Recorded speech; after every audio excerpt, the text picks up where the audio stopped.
Hi, welcome to Season 10 of AnimeCons TV. This week we're running down the 12 largest anime conventions in North America of 2017.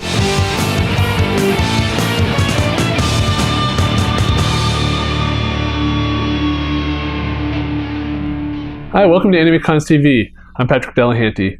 Every January, AnimeCons.com runs down the largest anime conventions in North America for the previous year. And so it's time to do our annual list. We take a look at the attendance of, and we record the attendance from as many conventions as we can find, and then we look up and see which ones are the most attended. And we put together a list. These are not the best conventions. Please don't misinterpret this. These are just the largest conventions, because big is not always better.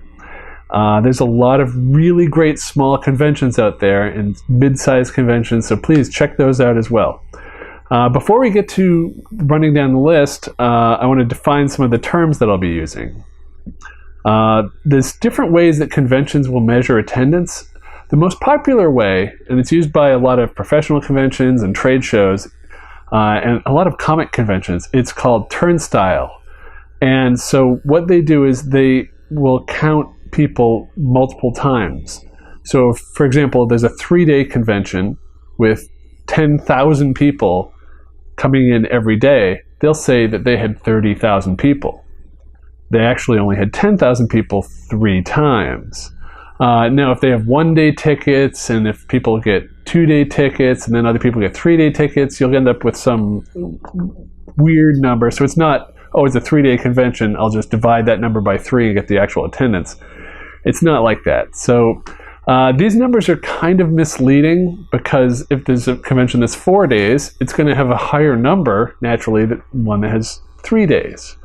But hotels and city planners like to see these numbers, because if somebody's in the city 3 days and then they're buying 3 meals all 3 days, then that's more money they can estimate that people are going to be spending in the city or in the hotels.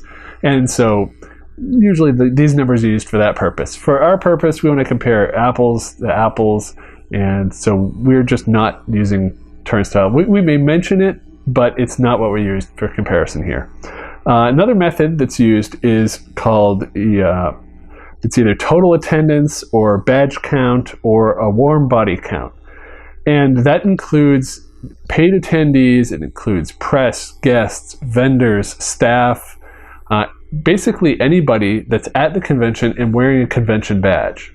So it won't include custodial staff, it won't include hotel employees, it won't include other people who are on site but not part of the convention. I mean, people checking, if it's convention center security checking badges, but they don't have a convention badge, they're not counted. It's only the people that the convention has given access to. I like these numbers because, if somebody gets comped a badge because they're doing panels, they should still count. The staff, they get time off. They get to see some of the convention. They're there. They're active participants. They should count. So this is a good reflection of the number of people that were actually there enjoying the convention. The final method that's used is the paid attendance count. And that's pretty much how many badges were sold. So whether somebody buys a 3-day badge or a 1-day badge, they're counted once. And so this will tell you how many badges the convention sold, but not necessarily how many people were there. If they gave out a lot of badges, they may have a big difference between their paid attendance count and the warm body count. For most conventions, and in fact all anime conventions I've seen, the warm body count is always higher than the paid attendance count. I've actually seen some sci-fi conventions where it's reversed. More people have bought a badge, but fewer people have attended. And that's like it happens at Worldcon, because people will buy a badge, they buy the membership, but then they can't go to the convention. It's a way to support the convention, even if you can't go that year. And so it's very unusual that the paid attendance is higher than the warm body, but it does happen. Now, the figures that I'm talking about in this report, they were submitted to AnimeCons.com by convention staff members themselves, or they've been announced on the convention's websites, on the convention's social media, reported directly to AnimeCons.com by one of the convention staff, or one of the staff members has officially announced it during closing ceremonies, and it's been reported by somebody reporting for AnimeCons.com. And so none of these are just taken from Wikipedia or unofficial sources or just guesses. These are as close as we can get to official numbers. And so whenever we talk about approximately, that means that it's probably been rounded. Either they admit it or it's just a very round number. It's obviously it's a multiple of 1,000, so it's probably been rounded, unless they've specifically said, which has happened in the past, they said exactly 10,000, which can happen. Now, the other thing about this list is it's only conventions that are primarily anime. So that means that multi-genre conventions are not included. If there's a convention that says that they're a cartoon convention, they're not included. If we included comic cons and sci-fi cons and cartoon conventions with anime programming, this list would be very different. And we stick to primarily anime conventions. Also, if we tried to do it with every type of convention, this would be nearly impossible just because of the different ways of counting and reporting attendance. And I can't even think of trying to maintain that sort of list, so I'm not going to try. But we also have to subtract, we take out any conventions that share their attendance with another convention. So if you get two conventions that allow admittance on one badge, then we don't know how many are going to this non-anime convention and how many are going to the actual anime convention. So while they're sharing badges, we can't count them either. And so, without further ado, let's look at the list of the 12 largest anime conventions in North America for 2017. At the top of the list, surprise to nobody, Anime Expo. They safely hold on to the top spot for the 14th year in a row. The vast difference between Anime Expo's attendance and other conventions on the list means that they're likely to hold that top spot for years to come. Anime Expo reported an amazing 107,658 warm bodies. That's up 7.21% from 2016. In 2017, they grew by 7,238 attendees. The turnstile count was also up 52,379 people to 357,178. And so they were 4-day conventions. So that's still a huge increase. Now, while overcrowding remains a common complaint among Anime Expo attendees, it continues to be a convention that, particularly those outside California, tend to put on their bucket lists. For number 2 on our list, it's the second year in a row we've had a new number 2. This is Anime Matsuri in Houston, Texas. They reported 36,270 warm bodies. That's up 20.04% over 2016. And Anime Matsuri, as we've said in the past, the growth rate that they've had over the last 2 years, it's been over 20%, and this can't continue because they're in a very competitive market. They've got popular conventions nearby in Dallas, Austin, San Antonio, not to mention other events in Houston. And they're gaining attendees, and there's even more conventions popping up around Texas.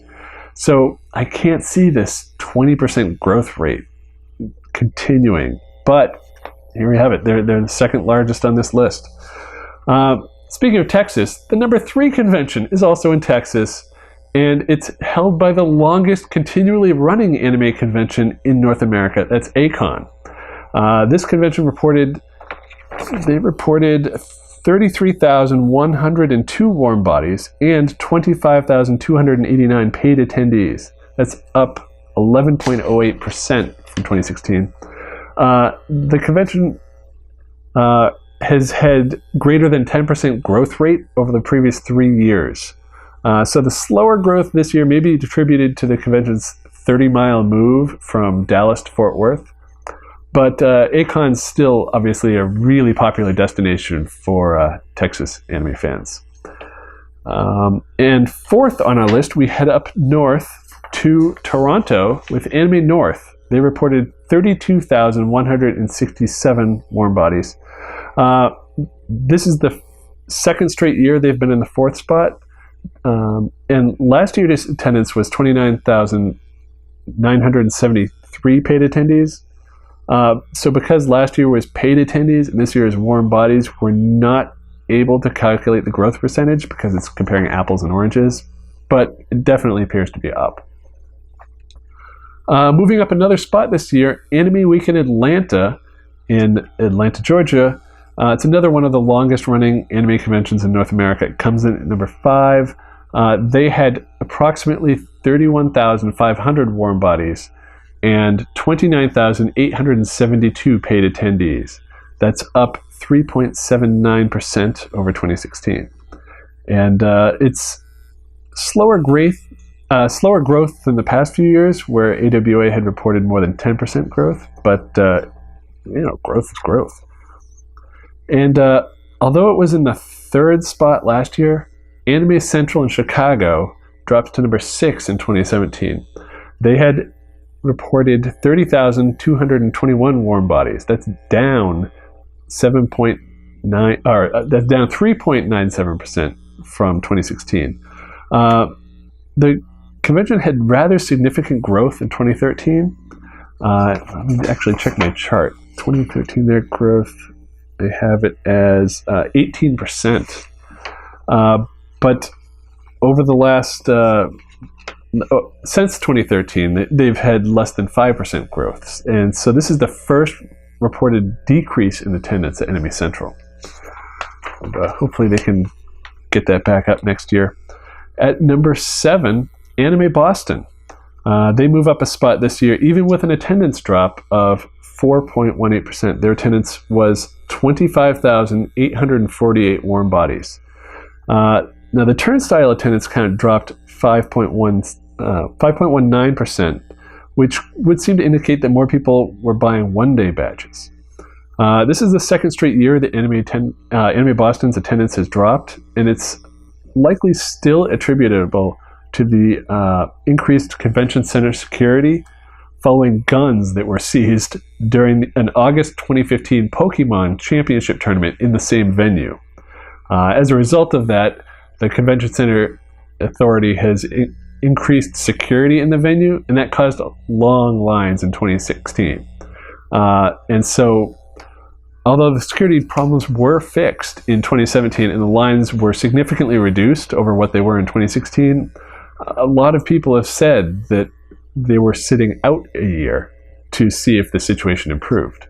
And so, for the most part, it has improved, so hopefully those people will return in 2018. Number 8 on our list is SakuraCon in Seattle, with a reported 25,000 warm bodies. Even 25,000, that's obviously approximate, but that is up 8.7% over 2016. And by now you're probably wondering, wait, this is big convention you haven't mentioned. For many, many years, it was number 2 on our list. This year, Otacon is down to number 9 on the list. Otacon reported 24,894 warm bodies and approximately 22,000 paid attendees. That's down 14.49% over 2016. Back in 2015, Otacon dropped to number 5 on our list, with the largest attendance drop we've ever seen. And still to this day, it's the largest. And it was a 20% drop. And it held on to the number 5 spot last year and grew to 29,113 warm bodies. But this year, the convention moved from Baltimore to Washington, D.C. And it seems the attendees didn't follow. Otacon lost over 4,000 attendees and drops to number 9. And Otacon Vegas also exists.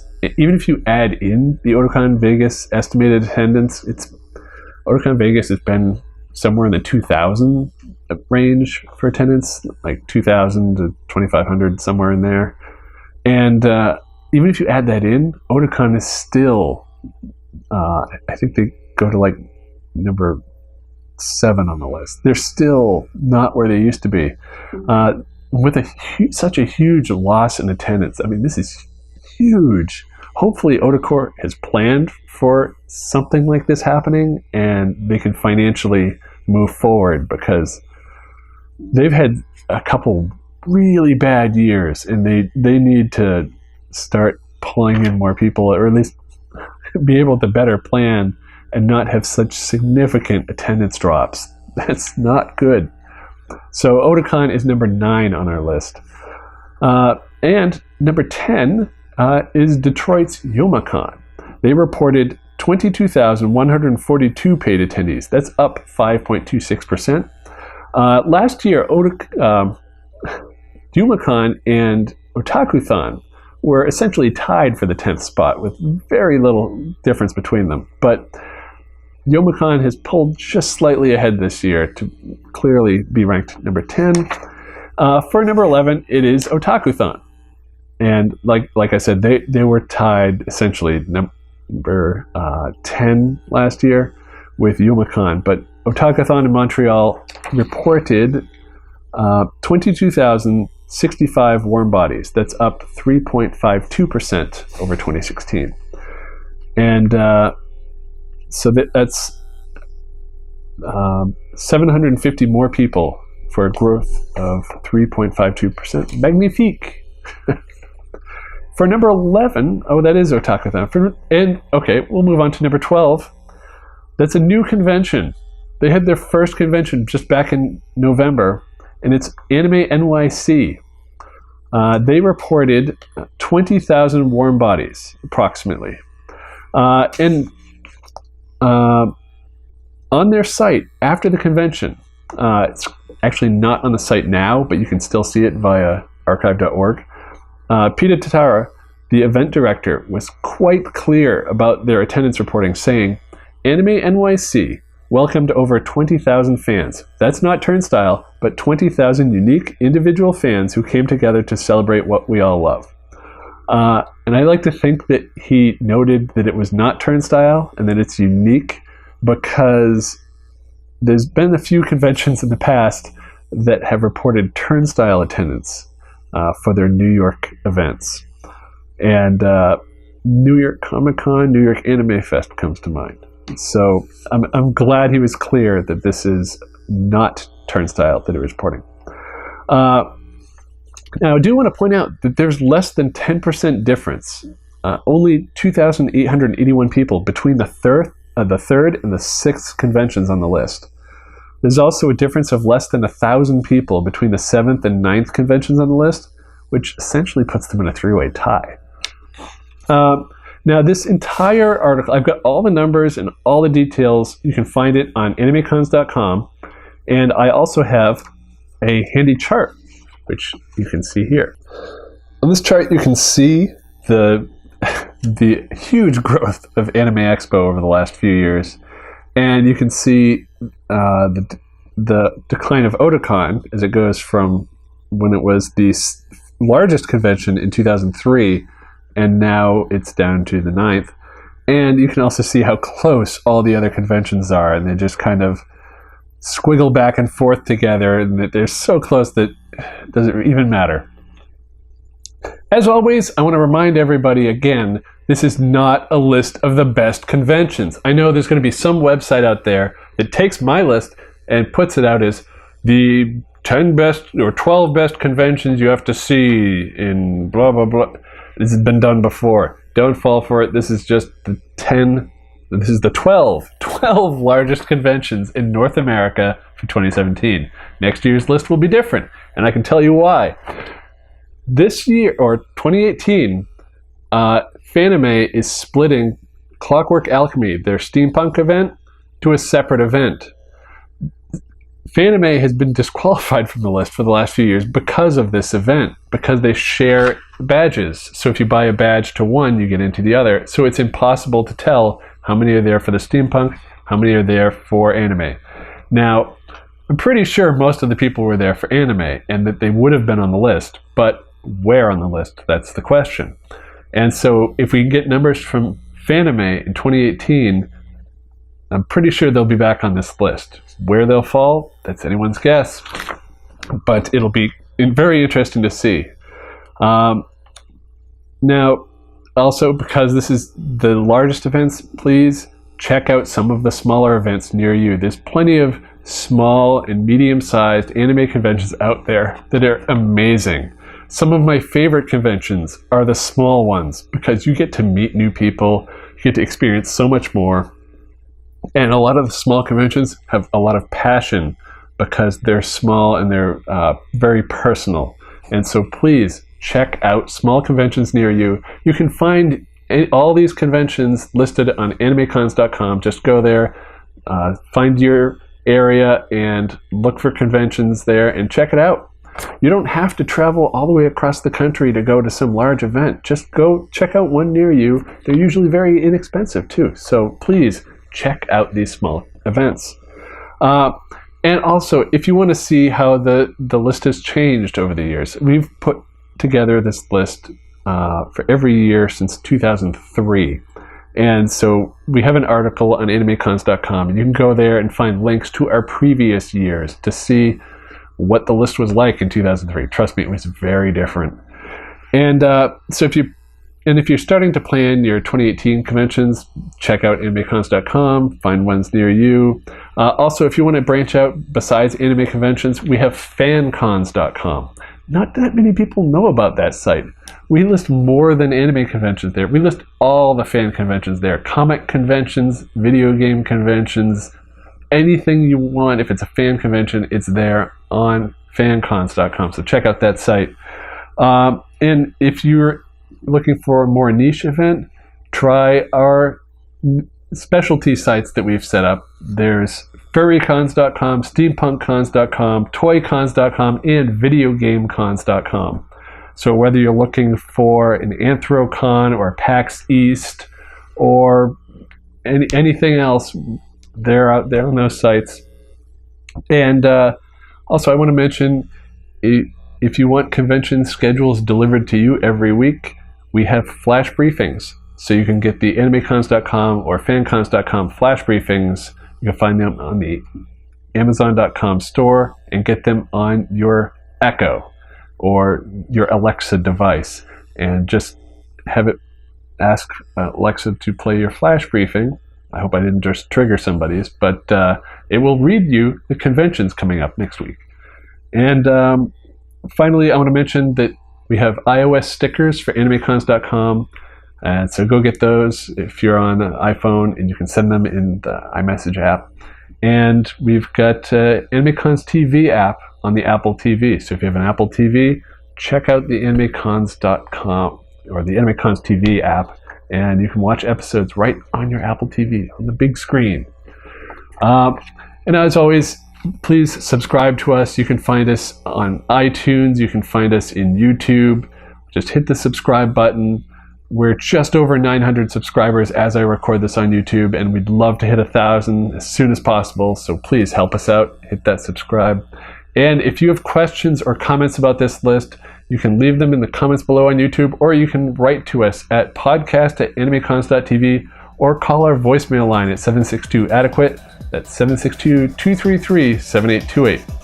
And we'll see you next week with more from AnimeCons TV. Bye.